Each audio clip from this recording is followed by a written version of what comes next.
Hi everyone. Welcome, welcome. Good afternoon. It is afternoon It now. is. Maybe not for all these people, No, but it is for us. it is for us. Yeah. And it is the last session of this year's virtual open Oh, weekend. hope everyone's had a lovely time. I know we've seen quite a lot of faces coming to all of these chats, so really hope you've had a great time. Some of you might just be joining us for this one. That would be exciting. Yeah, definitely. Welcome. It's super It, lovely to see it you is all. also afternoon in Walthamstow. That's good to Oh, know. good. Thanks, Edith. Who are you? I'm Sonia, and I am one of the directors of John Arvin Textiles. Lovely. And I'm Laura, and I work in production here at the mill. Yes, and we are joined by Becca, which is super exciting. Everyone. Yay! And you're just down the road as well. You're based in Bristol, aren't I you? am, yeah, just a little bit further north, but yeah, still southwest. So yeah, Yeah. I'm in Bristol now. This is my spare room studio behind me. So I'm looking out over a sort of grey garden today, but it's still nice and green down on the floor, so that's nice. Oh, Good. And your studio, your background looks super creative and is definitely yeah. giving Thank everyone you. like a little taster. And then Yeah. we'll just show you a little sneaky peek. So we fairly recently redesigned our ball bands, or well, they're skein bands. Yeah. And there was just this little bit of space at the top there next to all the kind of specifications. And we just thought it would have this really like be a really nice touch to add these little illustrations up there. Um, so we went looking for like a local artist whose work we liked, and had a little hunt around on Instagram and just came across your work, Becca, and were just, I think, instantly like, oh, this Mm, is the perfect fit. Because I think you have that same love of like kind of nature and the outdoors, but then also a little bit of like kind of folklore and food, and it just felt like a perfect kind of synthesis of a lot of the things that we really enjoy at the mill, and then you being just down the road as well. Ah, So yeah, and I'll just show one more thing and then we'll hand it over to you, which is the open weekend special for this year, mineralogy. So this is the image that's just on the back of the label for this special, and you created that for us as well, and then what's we've on that popped it on a little notebook. So those are that's up on our great. website, and Yeah. you can go and pick up one of those. I think we've just popped the link in the chat to where to Yeah, buy one, lovely.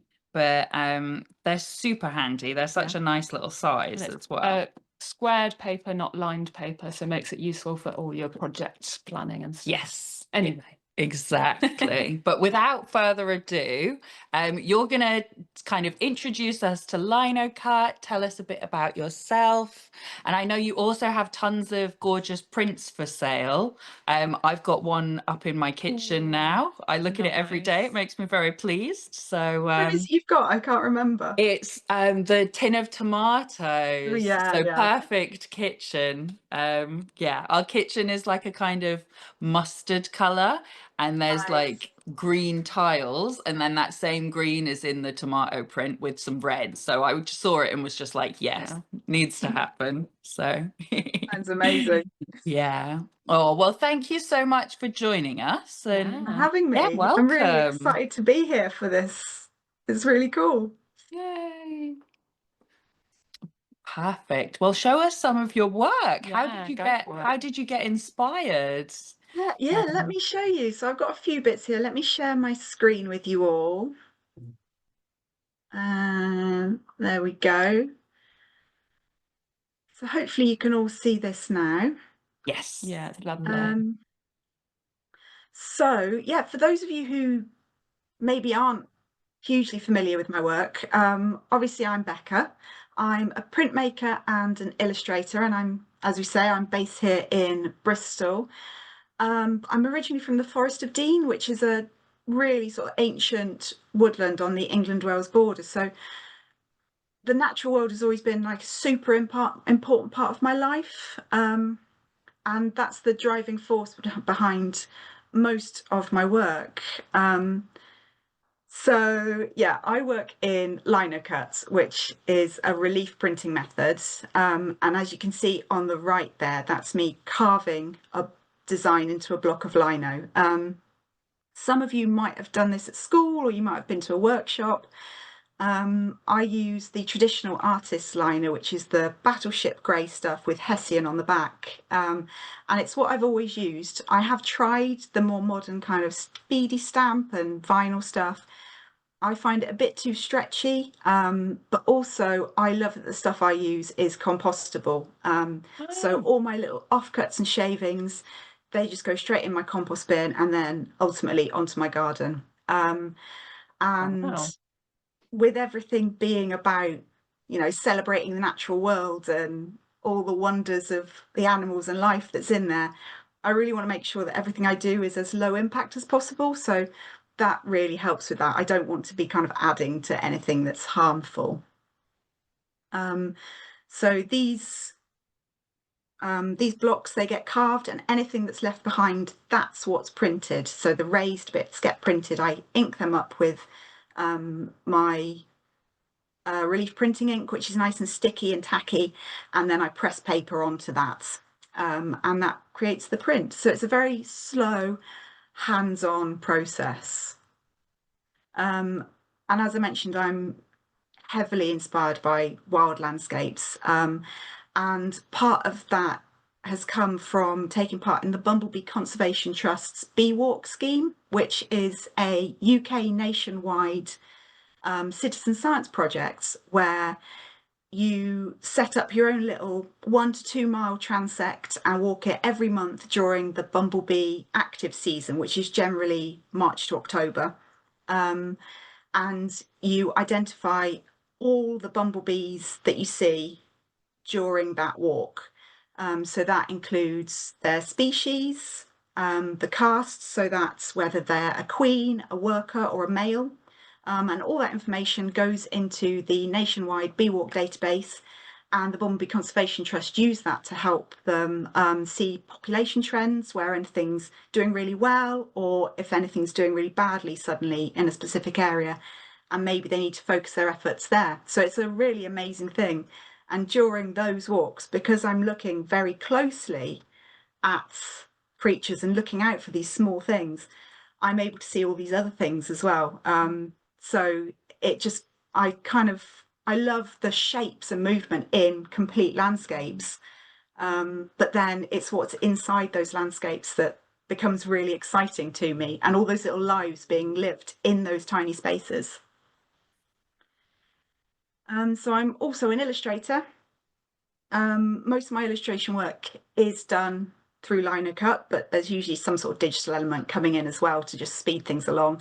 And I'm very happy to say that I've been longlisted in the World Illustration Awards again this year. Woohoo! Thank you. So I've got 3 pieces in there at the moment.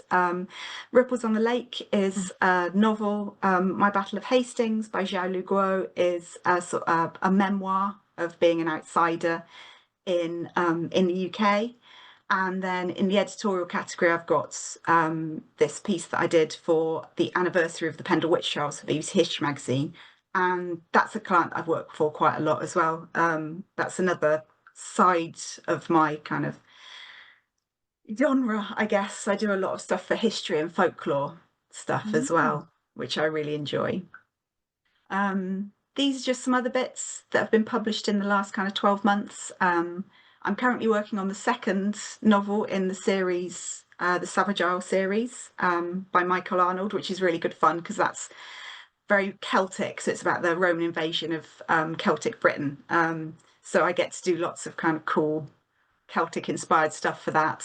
And then Words from the Hedge, it's sort of part memoir, part call to conservation action from a traditional hedge layer who's still operating over in Suffolk, I think, which is really cool. And And then the centre one, those are internal illustrations for a short history of the world in 50 failures by Ben Gazzur, which was really fun because it's all sort of things that went wrong or didn't quite go the way they were meant to, that then led to huge changes in history. So sometimes that's quite positive things, things took a positive turn, like Charles Darwin was supposed to become a doctor, but he just got really obsessed with wildlife and obviously gave us the theory of evolution. But then there's things like the one below, that's the sinking of the White Ship in, I want to say the 1400s, but don't quote me on that, which led to the 100 Years' War across Europe. So gosh, not not so so good. but those are I get to do these really fun little projects that I wouldn't necessarily have kind of explored otherwise, which is always nice. I've also done some packaging in the last 12 months. So these are two quite sort of different ends of the spectrum. The one on the left for Domaine of Dryades is for a Swiss vineyard who do everything working with nature. So they wanted their new bottle labels to convey the idea that they're really heavily rooted in the natural world, and everything they do helps natural microbes and animals heal the soil and make the soil nutritious for their vines to grow. So they're not adding like extra fertilizers or synthetic fertilizers, they're not adding pesticides, they're letting nature and helping nature work for them and with them, which is really nice. But then on the other side of things, I've recently had some stuff come out with Schwartz, which is a bit more kind of modern and vibrant. And so these are their new spice blend range. So I did the English language ones, which I think are out in the UK and Switzerland now. And I also did German language runs, which I haven't shown there, but they're out in Germany at the moment. So that's just quite different things that I get to work on. And obviously, I worked with you guys on your wool label illustrations, which, and I'm not just saying this because I'm here with you now, but this has been the most fun. Oh, I absolutely love working with you guys, partly because of the shared kind of ethos, and you do things a bit more slowly and a bit more traditionally in the mill, which is obviously similar to the way I work. But also because you're doing things in more of a sort of small team and everyone's involved. For you guys, I send the roughs a little bit differently to the way I normally would. So normally I would work things up a bit more. I would send one rough illustration and the client would kind of come back with whether they wanted any changes or not.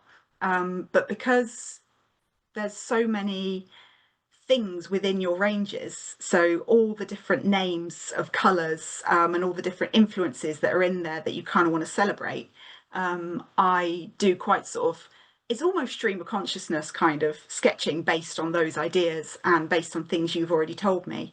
And so I send those over, and you get to pick from these very quick, scrappy sketches on my sketchbook pages, before I then take it up into Procreate to kind of replicate the lino cut process, so that you can see how it might look in a final stamp, before I then carve it and print it, and you get a digital file to shrink down to use on your little labels. And obviously with the mineralogy one, it was even more collaborative because you got the mill members involved. yeah. Exactly. Yeah, I'm sure there'll be quite a lot of people watching this Zoom who helped kind of pick the image for mineralogy, which is Yeah, that's lovely. really exciting to have had so many people involved in that way. It's really fun. Definitely. And I think it's great for everyone, just to get that little window into your personal artistic process, it's really, Yeah, definitely. It's something you don't necessarily always think about, isn't it? How things have got to that point. for sure. So I'm going to leave you with, well, not leave you obviously, but leave this bit with, this is just the thing I've been working on most recently and is coming out next. So I literally sent this to the client on Thursday evening. This is just a little kind of pamphlet for the RSPB. These there's little leaflets that you find in their car parks, the free things to take away. So if you're in the UK, this summer and you're visiting an RSPB site, have a look out for these. They'll be in the little free pamphlet slots, and they're just a nice illustration that's offering some ideas to encourage people to kind of actually engage a bit more with the space when they're in there, rather than just sort of going through maybe with a podcast on or music, or just kind of getting lost in human chatter. Actually think about the other creatures and things, lives that are being led in the space that, you know, you might want to consider and might even enhance the experience of walking through. So there's two sides to this, so you'll have to find the leaflet to see the other side. Oh, little teaser. Teaser. So yeah, there you go. I'll stop sharing now. It's really interesting, Becca, that like a lot of those examples, they're very to do with nature and folklore, as you say. Is this something that you have like made a conscious choice to go, these are the things I want to be involved with? Yeah, it Or is it is. like the people who have happened to approach you and have taken you that way? It is a conscious choice, and it's a conscious choice that's kind of happened in the last 5 years or so. Up to that point, I've been working as an illustrator since about 2007, but Mm. I was mostly working for the same sort of clients, but I was never certain that that was definitely what I wanted. I was always sort of looking at other things, trying to find different options. And then when I'd been working as a lecturer and teaching on an illustration course, and that was up in the East Midlands. So when we moved back down here for my partner's job, I we decided that we could kind of get away with me not having another job like that for a bit Mm. if I really like focused on my own work and tried to get it out there more. Um, and so I just did something that I'd never done properly before, which was just doing stuff that I really wanted to do. Yeah. And that came out of, as I said, the bee walk stuff. I got really, really obsessed with bugs and bees and little things within the environment. And I was able to share those and realize that other people actually really enjoyed that as well. And it was stuff that some people hadn't thought about, other people had thought about and wanted to see pictures of. Mm. Um, and I was longlisted in the World Illustration Awards in I think 2021 or 22. And from that, my agent found me, and they just said, "What kind of jobs do you want to get?" And I said, "I want to work with the wildlife trusts, Yeah. the RSPB, people like that. I want to do stuff that really celebrates those, but also history stuff." Mm. And so I got to do really nice things like the wine bottle labels for a amazing like small organic vineyard, and Yeah. yeah, so it really is it's definitely a conscious choice, Yeah. unfortunately with people that want that work as well, so I'm quite lucky. Yeah, Yeah. and I think you can see that your connection and passion with nature comes out in your drawings because of, yeah, the way you've looked so carefully at things and you've thought about how something moves, and they really give a really lovely sense of environment and atmosphere in each one of them. Yeah. Yeah, it's that sense of movement that I really want to get in there, because there's a lot of wildlife illustration which is amazing obviously, but quite often it focuses on the isolated creature or plants, Mm. which is perfect if you're trying to identify something and you know you want to use it for that sort of purpose. But for me, it's about those little connections and the way everything's linked, and you can't really have one thing without all the rest of it. It's all very much connected up, and yeah, so I think that's where the sort of the conservation stuff's really important to me as well, because if you lose one, it has a real knock-on effect. So. Yeah. Definitely. It must be one of the things when you were doing your presentation that I was thinking about is illustrating a book cover must be like a particularly interesting, like, Yeah. because you obviously you must read the book Yeah. Do you have to beforehand read the whole book to and know? then trying to like synthesize those ideas in a way that will give people like an Yeah. impression of what the book is Yeah. like. That must be Well, such a it's fun challenge. in some ways it's actually harder than that, because a lot of the time I don't get to read the book first. Oh gosh.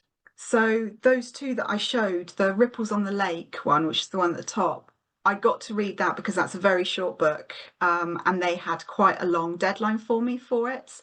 So they sort of knew that there was going to be a bit of a break in the middle where they were going to have to try and find more funds.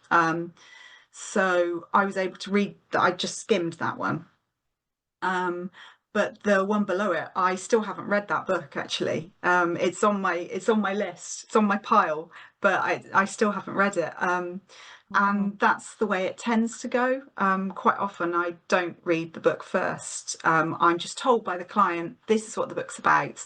We want you to focus maybe on these things, and they'll give me a selection of stuff and roughly where they want the text to be, or if they want me to do the text as well. Um, and yeah, it just kind of goes from there. So it's working for the Folio Society. I always get to read the book. That's always really nice. Yes, because the book's already existed for quite The some books time. already exist. Yeah, they've been published. There's definitely not going to be any changes. I recently did a really lovely book by a wonderful. She's a historian and author called Icy Sedgwick. Some of you might have listened to her podcast. She does a lot of stuff about like the folklore of flowers and like a sort of apothecary kind of stuff. And I got to read all those chapters as they came in so that I could illustrate the chapter headings. Um, so that was really fun and really, really interesting because it was all about the history of love divination and love charms. It's like really interesting. Yeah. And so, yeah, I got to illustrate a lot of flowers and like household objects and stuff that went along with a lot of the sort of history of that kind of thing. So yeah, it's always really good fun when I get to read the book. Yeah, you must be like one of the first people to read it other than the publishers and Yeah. the agents Yeah, and stuff. I get to if I get to do it, I quite often get to see the bits before the spell check has been. Not even been proofread. Wow, that's Amazing. cool. So It's we've fun. got questions coming in Loads of thick and questions. fast, but I know you were going to do a bit of like showing us the tools of the trade first. Yeah. So why don't we do that? And Yeah. then once we've done that, we'll just be able to take up the rest of the time with questions. Okay. So I can let's just see. locate your demo screen. There we go. Okay. Hopefully you can see all that. The sun's come out now, but I know that if I shut my blind, it's going to Too get dark. really Oh, dark. no, So it's lovely. these are just some of the things that I use every time I do a lino cut. So obviously we've got the lino here. This is the lovely Hessian backed stuff. It's your So traditional artist lino. what's it So made of that's if it's not actually lino? it's made of linseed. So traditionally Ah, lino was made of oh my linseed. I God. presume that's where the word comes from, but I don't know. Um, so yeah, it's linseed and sawdust, very, very fine sawdust, and ricin. Is that what Wow. it's called? Some sort of resiny type thing. Yeah. Um, so it's fairly okay. And I put it on my compost and it rots down quite well. So Nice. Amazing. yeah, that's what it looks like before I've done anything to it. And this is obviously the Oh, mineralogy one. So you can see how can I get it so you can see a bit of a raised bit? Probably not, yeah. but you can see where I've carved into Yeah, it. we can see the texture on the surface. Yeah. Yeah, so that's what it looks like once it's carved. And I use this lovely lock to paper, which is a Himalayan handmade paper made in quite a sustainable way. It's a traditional paper. A lot of the kind of Nepalese historical documents are on this stuff, so it's durable, but it's really soft and flexible, which is great for me because I hand burnish all my prints, which means I don't use a press. I use this little guy or my trusty teaspoon, um, and the paper just goes on top of the inked up. I'll ink up the block, pop the paper on top, and then rub over it. How Um, hard do you have to press? varies really. It depends how things are going. The ink is quite temperamental. It varies depending on the heat, the humidity. But I don't have to press very hard. And this is quite weighty. It's quite a nice sort of paperweight kind of weight. So that does a lot of the work for me. But if I use so I'll show you my ink. I use Caligo Safe Wash ink, which cleans up with soap and water, but it's an oil-based ink, so it works as well as your sort of traditional relief ink. But I use a lot of extender with it. So this thins it out and helps it sit really nicely in the paper without bleeding into it. And that means that I do have to press a little bit harder than I might if I was just using the ink on its own, because it's thicker and tackier than when I add the extender. But I really like the quality that it gives to the final ink when I use this stuff, to the final print, I should say. So that's those. I'll show you my tools. People always ask me about the tools. So this is the one I use the most. This is a V10, and the V is for the V tool. So I don't know if you can see the shape of it, but it's a V shape. It's got a fairly fine point, and that's the one I use for most stuff. So if anyone is considering getting their own lino tools and wants sort of one of these mushroom handle ones, which are the sort of more expensive versions, I would recommend the V10. That's your everyday tool, I would say. And there was a long time that's all I used, but I did gradually sort of add to my collection. And this is the one I use the second most, which is a 12 stroke one, which it all relates to the depth of the V and the sizes of them. So this one is a super fine one, but it basically has the same end as that, just not quite as deep. So you can kind of cut some finer things with that. And when people ask how I cut such fine stuff, this guy's the answer. So I'd recommend those. And then these other ones, we've got a big fat U gauge, so that creates a sort of softer, more curved cut line. And then there's a little tiny version of that one there. These are all from File, apart from this one, which is TN Lawrence, but these are all File tools. So that's PFEIL. And I love these guys because they just sit really nicely in the palm of my hand. And that's the kind of the cutting angle I use.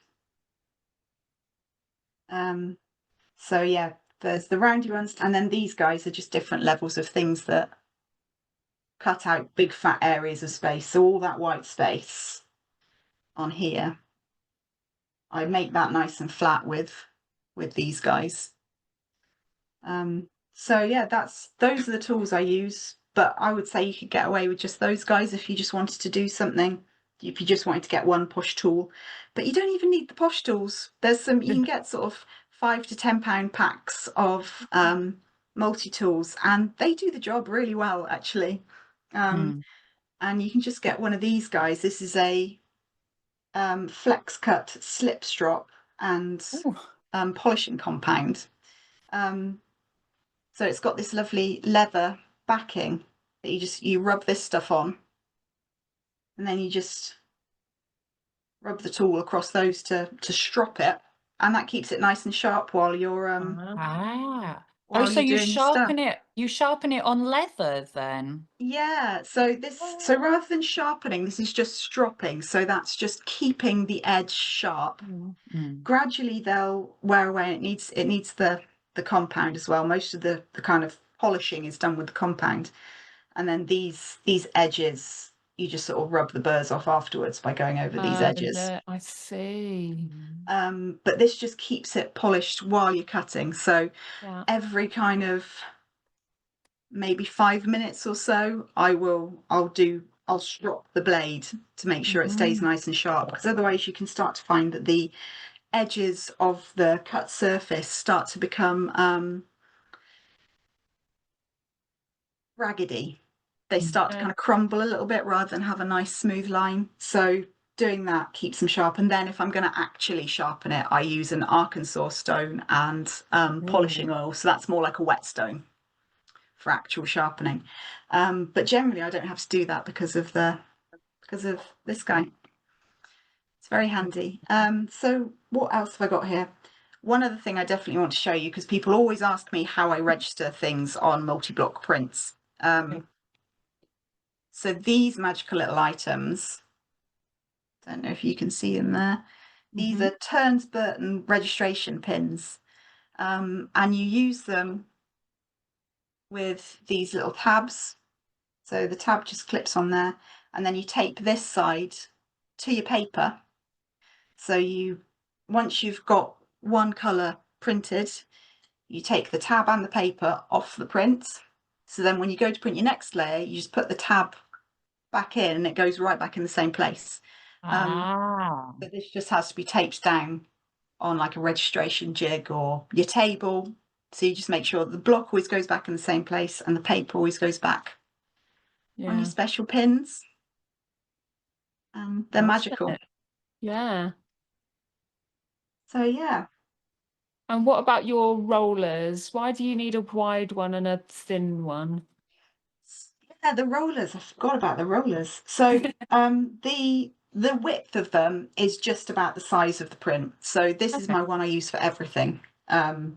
This is a Durethene roller from T.N. Lawrence, which I don't think they make anymore, which is a real shame because I adore this. It's got a real lovely squidge to it. Oh, it is squidgy. I wasn't expecting that. I thought it was going to be like super hard. Yeah, and often they are. And a lot of people say for lino, you want a really nice hard roller, but I've never got on with that. I don't know if it's because of the paper and the amount of extender I use, but I love this guy. It picks up dust because it's slightly tacky, so it just picks up everything. But this is my favorite, but it's just about the size of the thing I'm inking up. So like you can see for this one, that's a perfect size. But if I just wanted to say ink up this little guy, if I wanted to do a variety of different colours on the same block at the same time, I could just use this little chap to do it. This guy's, as you can see, is much harder, still some squidge. But yeah, so that's the only reason behind the two different sizes. I've also got wider ones for bigger things. So yeah, it's just all about the size of the block, what you're doing with it, and why, I guess, really. So I would always recommend listening to what sort of experienced people say about which rollers and inks and things like that to use. But at the end of the day, it's very much trial and error, and really it all varies depending on your environment. So if you're working with a high dry heat, you're probably going to be wanting to use more extender or something than someone who's working in a higher humidity, cooler environment.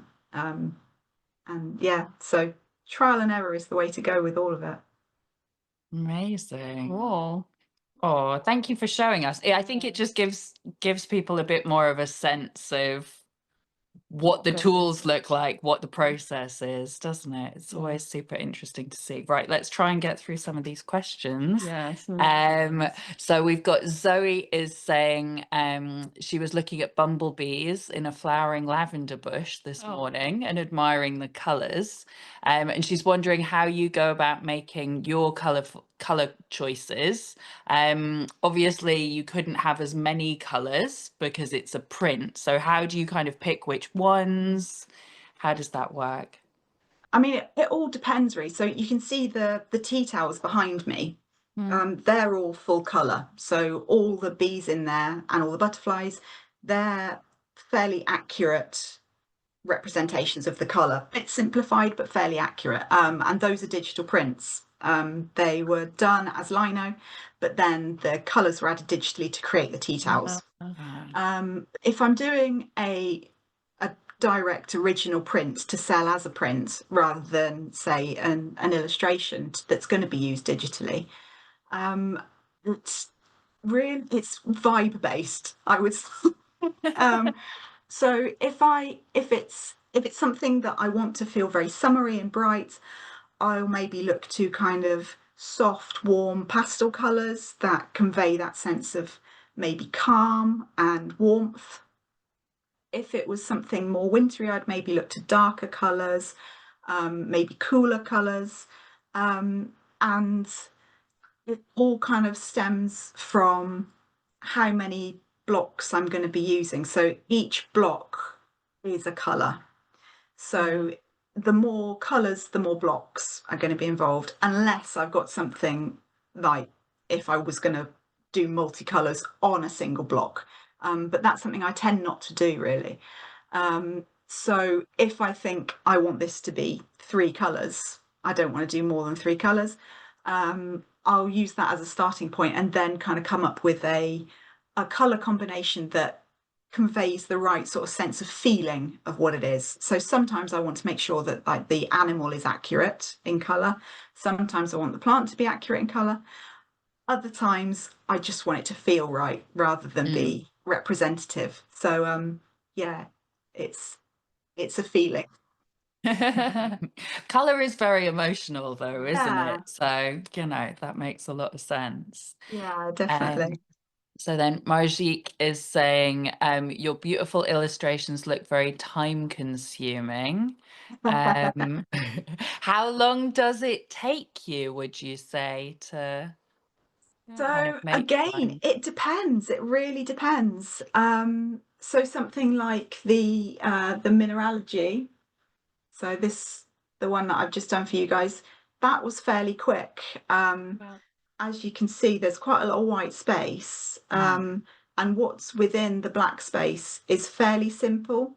There's all the kind of curves follow the same sort of flow, so I can just get into the movement. If there's anything that has, if I've done something that's got a lot more different twists and turns, the angles go in a different direction, there's a lot more changes. Anything with lettering, that tends to take a bit longer. But yeah, it really does vary. No two prints are ever the same. I can usually tell how long something might take me and kind of feed that back to the client so everyone kind of knows where they stand if it's something for an illustration commission. But yeah, no two blocks are the same. But I reckon that one probably took me 2 hours, 3 hours to carve in total, kind of with some breaks and getting up and wandering around and stuff. Yeah, of course. And then Susie is asking, how did you come to lino cut as your main illustrative technique? Do you use other printing or non-printing techniques? So, I came to liner cut when I was at university. So I used to do very, very representative pencil drawings. And I was very, very good at it, but it was very, very boring. For other people. For me, I would just get lost in yeah. it and it was great and, very mindful, until I got to the point where I couldn't show anyone else because I hated it. You know. Um, so when I was at, I did a BA in illustration at Falmouth College of Arts when it was still Falmouth College of Arts. And in my second year, I had a visual studies tutor called Marilyn Towndrow, who herself is an amazing artist. So if you look her up on Instagram, I think she goes by Marilyn Art Garden. So she does a lot of garden stuff. She works in a lot of pastels. She's very expressive. And she encouraged me to look more at techniques that would break me out of my obsession with tiny detail. And if you look at my work now, you would say maybe that. But it did mean rather than focusing on individual things in isolation and then not being able to explore backgrounds or anything else, I was able to kind of just look at the negative space and explore how texture and pattern worked within that rather than obsessing on tiny little pencil details and making sure the shading was right. It kind of reduced everything for me. And so it gave me those restrictions that meant I was able to break out of my box and I've just loved it ever since. Yeah. I found very like hands-on crafting, physical Mhm. process. I just really got to love that. Yeah. What was the other part of that question? I got Or lost. do you do anything, any non-printing techniques? So do you, for example, do you just do any illustrations just directly without turning them into lino cuts? I do them digitally sometimes. So a lot of the time, clients just don't have the time for me to take the process into Lino and wait for things to dry and then take them back onto the computer and edit them Yeah. because things change between the scan. So the RSPB one that you've just seen, that is entirely digital. Oh, wow. And when I take my sketchbook out, I generally just draw in pencil crown, and sometimes pen. So but when it's a complete final piece and it's just for me, it's always liner. Yeah. It must be so interesting, like Lino, you're kind of working in reverse, Yeah. aren't you? So you're like Sort of, carving away yeah. the bit that Yeah, won't be like it's like a bit of a sort of I was thinking that yeah. when you sort of made the move, I was wondering, it feels like a bit of a silly question, but like it's a mirror image and you're carving not the yeah, picture, as it were. Was that a yeah. difficult transition, or did your brain go, "Oh yeah, I get this"? Yeah, I get asked that a lot actually, and it wasn't weirdly. I find it really freeing Mm, actually. And I guess that's because I was working in this really fiddly way with pencil, and I'd do oil paintings, and they'd be really fiddly as well. So that freedom, breaking out of that, going into working in reverse and working in negative, mm, um, something clicked and yeah. it became just what I wanted to do completely. So yeah, I found it really beneficial actually. Lovely. Yeah. It's very graphic, isn't it? Especially Mm. with those often like a very limited color palette. So, Yeah, which I think That's what, is why we wanted to use it, you know, yeah. is like it just, even at such a tiny scale, it really kind of jumps out and like captures That's you. what I've always loved yeah, about liner cuts, that sort of graphic element to it and sort of Yeah. simplifying the lines of what you yeah. see. Yeah. And I've do you, always been, no, go on.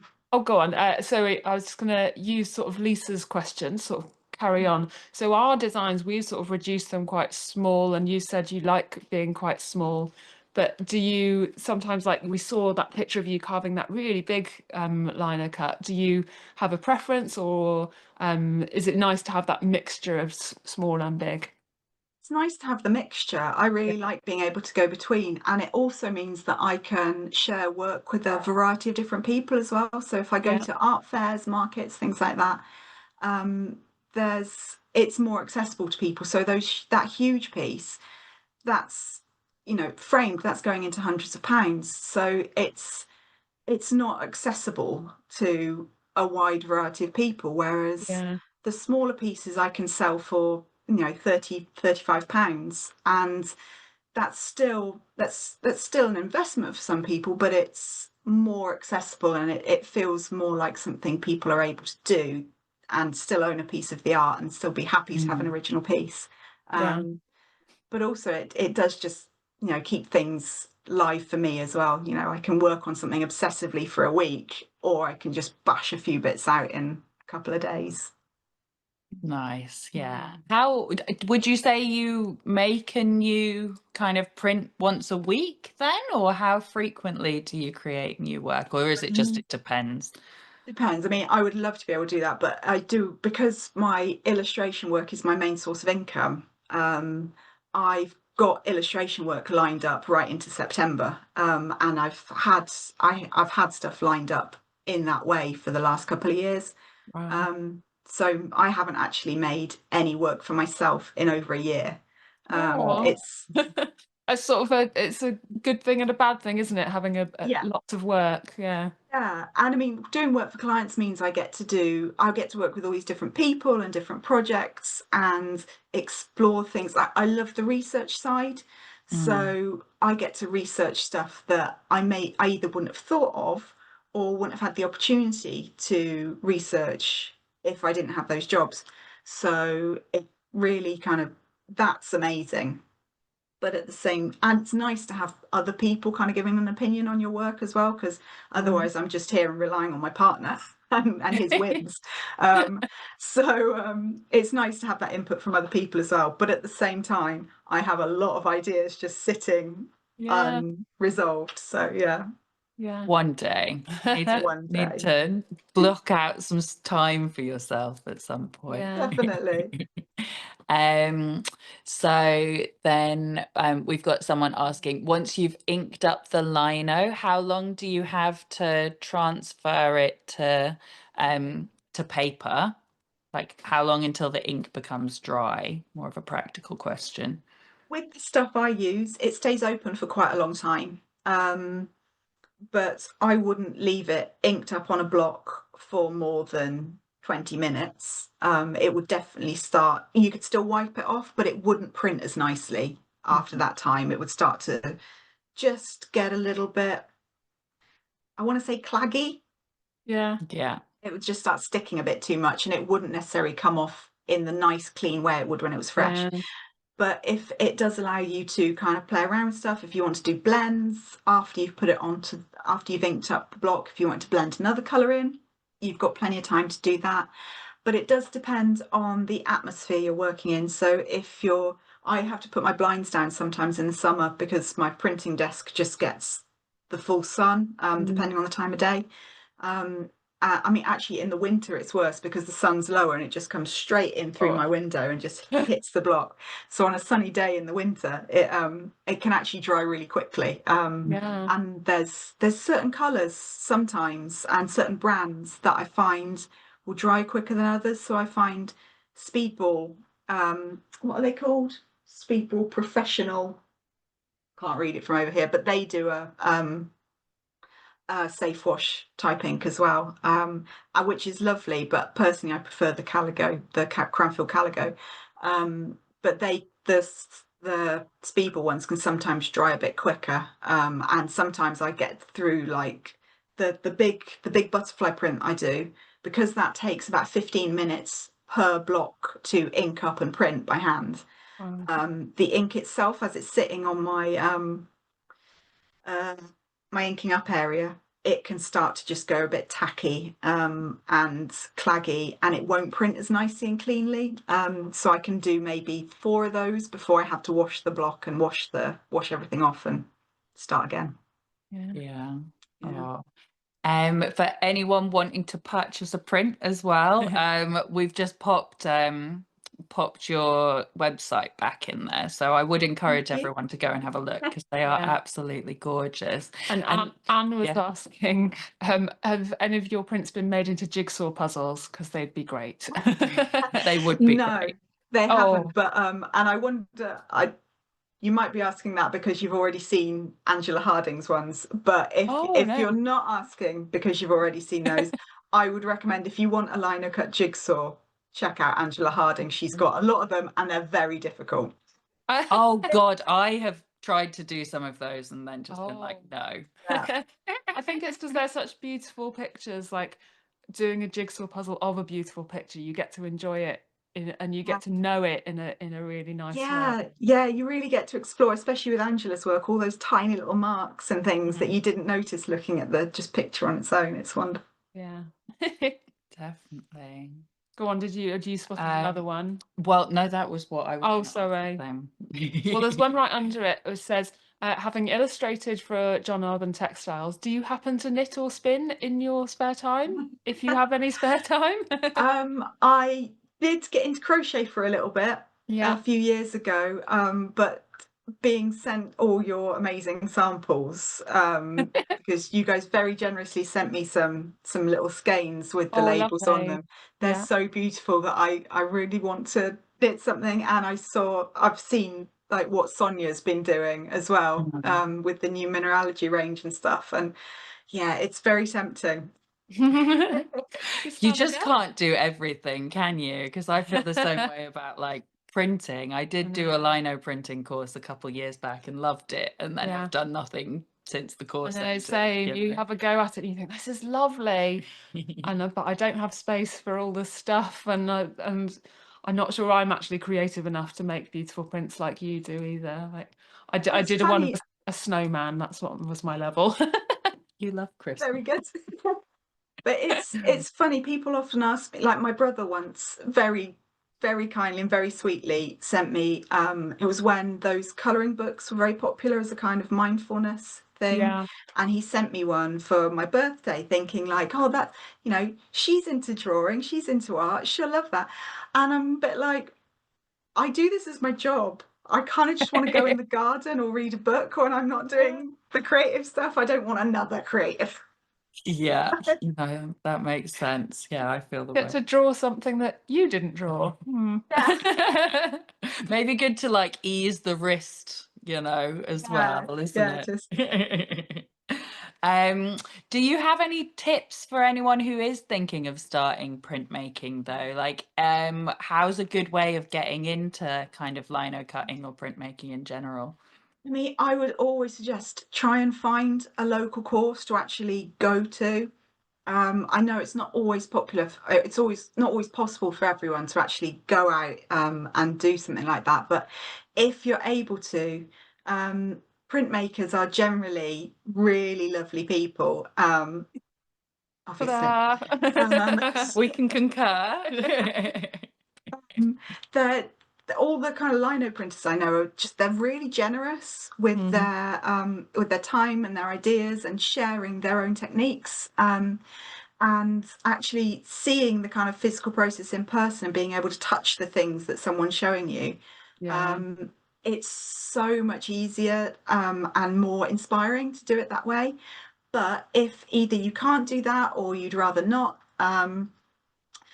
I would recommend checking out Laura Boswell. Her YouTube channel has loads and loads of just in-depth, amazing tips and tricks from the very, very initial starting points to kind of how to blend and work with traditional Japanese style watercolor type woodcuts. So I would really recommend her channels. And also Hand Printed, which is a UK printmaking shop, just everything printmaking, so screen printing, liner cut, intaglio, everything. They do some really, really helpful blog posts as well, all about so all the things I've shown you today. They'll show you how to use them, including the slip strop and extender, stuff like that. So they do some really great stuff as well. I'd really recommend checking any of those things out for a first port of call. Yeah, sounds Amazing. great. Kate has asked, it'd be lovely to know a bit more about your main artistic or printmaker influences. So, who do you look to and think, wow, I love their work? So, I mean, my main thing is actually kind of historic stuff. Mm. So, um, I love going into kind of old churches and seeing stained glass and carved pews and the carvings that you'll find in medieval churches, kind of on lintels and mullions and stuff like that. Um, and also church kneelers can Yeah, be a really great source of inspiration for kind of graphic printmaking. yeah. But I really love the work of Eric Revilius, who I know a lot Oh, of okay. people will be familiar with. He's kind of his work goes across all sorts of different media, so it's kind of wealth of inspiration. Edward Borden, who was a contemporary of him, Mm. all their contemporaries actually. There's a lot of people who did stuff who are amazing. I'd recommend that whole kind of area. Rena Gardner, Cyril Power, so amazing Right. people. But also Yeah, there's a really, really lovely like lino cut and printmaking community on Instagram and Blue Sky. I'd recommend checking them out because yeah. yeah, as I say, very generous, very friendly, and incredibly talented people Mhm. out there. So You make me think, do you ever go into a church with a piece of paper and a crayon and do the rubbings and go, oh, there we go, got it. I know, tempting, right? I it would be so easy for me to just get obsessed with doing things like that. Fortunately, when we tend to go, tend to kind of combine stuff like that with going for a walk with my partner, and we tend to go for kind of a full day. So we've got all our stuff on our backs. So Yeah. fortunately, there's no room for stuff like that. Just a little sketchbook and my phone camera. So Yeah. there's a lot of photos of stuff. Yeah. Yes, photos are the next best thing, Yeah, aren't I they? know. Oh, well, thank you so much for chatting with us. It's been Thank you for such a having treat, and me. I'm sure everyone watching has just Mm. absolutely loved it as Hopefully we've well. caught as many questions as we could, and I think a few of them got answered while we were chatting anyway.